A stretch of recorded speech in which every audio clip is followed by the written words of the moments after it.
একজন অস্ট্রিয়ান বিজ্ঞানী, উনি এটা নিয়ে গবেষণা করে 73 সালে 1973 তে নোবেল পেয়ে গেছে এই আয়াতের উপর গবেষণা করে। আল্লাহ কেমন করে সিক্রেট মেসেজ দিয়েছেন, কেমন করে মৌমাছি মৌচাকের বাসা বাঁধে, কেমন করে মধু আহরিত হয়, এটার উপর গবেষণা করে উনি একটা বই লিখেছেন, দ্য ডান্সিং বিজ।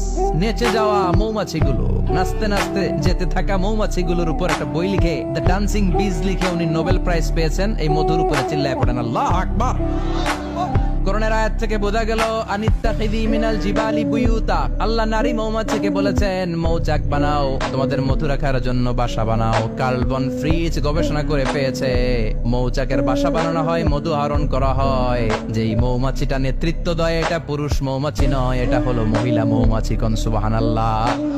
পুরো মৌচাকের মধ্যে মধু আহরণ, মধু নেওয়া, পুরো প্রসিডিউরটা সারার জন্য কোনো পুরুষ মৌমাছি লিডিং দেয় না, লিডিং দেয় একটা নারী মৌমাছি, স্ত্রী মৌমাছি। এজন্য ইত্তাখির